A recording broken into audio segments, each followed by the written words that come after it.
Sean Diddy Combs was once known as a rapper, music mogul, and serial entrepreneur. These days, however, he's known as an alleged sicko who allegedly used and abused people in the most disgraceful way and is now paying for his sins. P. Diddy in the last 12 months has been in the focal point for everything but his musical and business ventures, as he sits incarcerated in Brooklyn's Metropolitan Detention Center awaiting trial after he got indicted for sex trafficking charges. The truth about his freak-off parties have finally gotten exposed. Sean Diddy Combs has been a mogul in the music industry for over 30 years. He's played a part in the careers of some of the most successful names in hip-hop. While music has been what the majority of the public recognize him for, things have been a little different behind the scenes, as most of his peers know him as a strategic event planner who puts together some of the best parties in the music industry. Some of those parties were highly documented celebrity events like the all-white parties, while others were not so documented and illegal for that matter.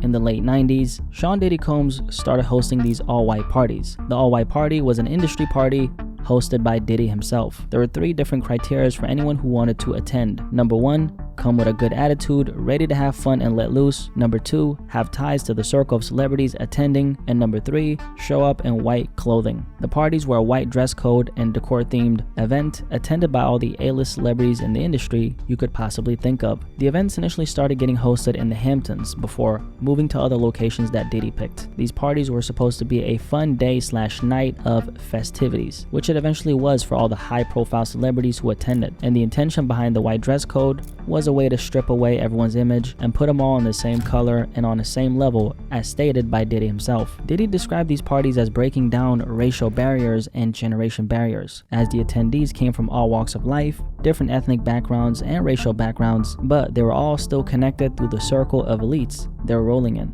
The first party took place over the Labor Day weekend on September 7, 1998 in East Hampton, New York. Diddy reportedly invited 200 people to a barbecue at his new Hampton home. The guest list was fairly diverse, hip-hop and R&B artists taking up most of the space, along with some of the biggest actors. On top of that, a young Leonardo DiCaprio, who had just finished recording Titanic at the time, was one of the guests. Everyone who was a somebody in the entertainment business was invited to the all-white party. These events helped the music mogul raise his profile in the industry, something he took great pride in. They won't even give me a permit for the parties, man. They don't want me to throw the parties no more. But we ain't gonna stop. We gonna keep on having fun, bringing people together from all walks of life. Oh! I'm a savage. Whatever I want, I'm going to get.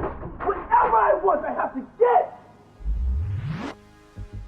The parties boosted Diddy's public image and equipped him with enough connections to run these parties between 1998 and 2009 when the last one took place. The very much publicized all-white parties are, however, not to be confused with the so-called freak-offs. These after-hour activities were not so known by the public. It was the party after the party. Drugs and baby oil are at the top of the headlines in relation to these dark, sex substance-infused get-togethers hosted by Diddy. These sexual encounters are described as coercive and abusive by the prosecution seeking legal action against Sean Combs, and are the heart of the trafficking case he's been indicted for. The 14-page indictment heavily focuses on how the defendant, Sean Diddy Combs, abused, threatened, and coerced women and other people around him to fulfill his sexual desires. Diddy's freak-offs were allegedly fueled by a criminal enterprise who forced others into sex trafficking, along with forced labor, kidnapping, arson, bribery, and obstruction of justice. With the help of his deep network of employees, resources, and influence he had built up throughout these last few decades as a music mogul and serial entrepreneur, Diddy put together what he called freak-offs, which were essentially sex marathons that were not consensual. He allegedly lured his female victims by creating an orbit of women under the false pretense of a romantic relationship. Threats of violence and physical force were present, on top of coercion, all in the name of fulfilling his dark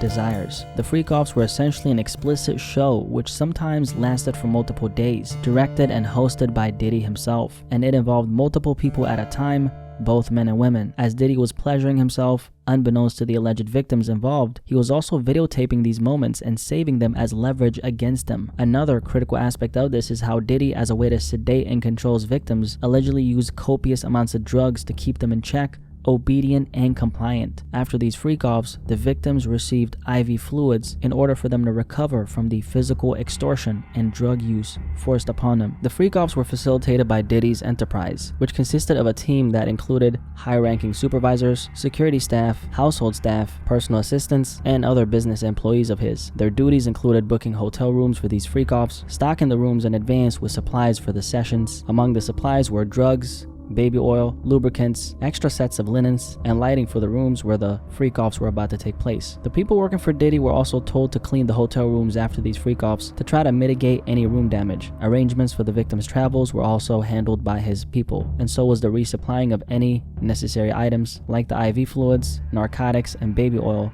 for the freak-offs. Sean Diddy Combs and his production company Bad Boy Films.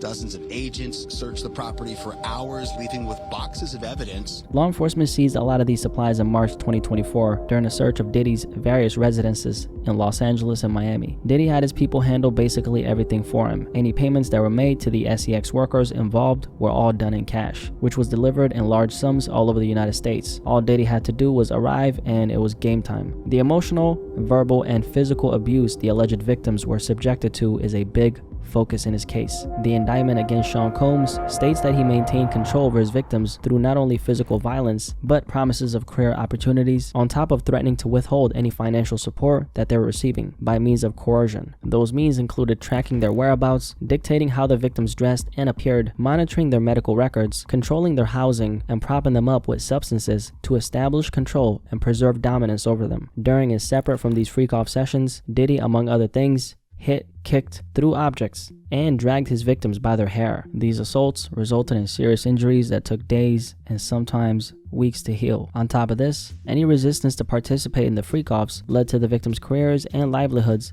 getting threatened, which Diddy had full control over. The victims fully believed that they couldn't refuse any demands made by Diddy without risking their financial or job security, or without repercussions that came in the form of physical and emotional abuse. Diddy, on top of all this, used the freak-off recordings he had of the victims to keep them in his control and silence them. Members and associates of his alleged criminal enterprise, including his security personnel, at times carried firearms. On more than one occasion, Diddy himself flashed guns to intimidate and threaten his victims, including witnesses of any abuse. In March 2024, during the search of his residences, law enforcement recovered and seized multiple firearms along with ammunition, including 3 AR-15s. With altered serial numbers on top of drum mags. These are the firearms that are believed to have been used in the intimidation of the victims. The criminal network of people who enabled and aided him did so mainly through keeping tabs on the victims, by making sure they followed directions and protocol regarding financial payments, and by advancing or suppressing career opportunities based on their compliance level. The cover-up was made possible by everyone who worked under Diddy, and that was done through concealing the violence and abuse he had caused upon them. Diddy's alleged victims had all their movements tracked by his criminal enterprise in order to intimidate them and prevent them from leaving the freak-off locations. There were several instances where victims recalled being captured to remain in hiding for days at a time in order to ensure that they recovered from the injuries Diddy had inflicted upon them, so the physical violence could continue on in the dark. Anyone who attempted to flee was then contacted and located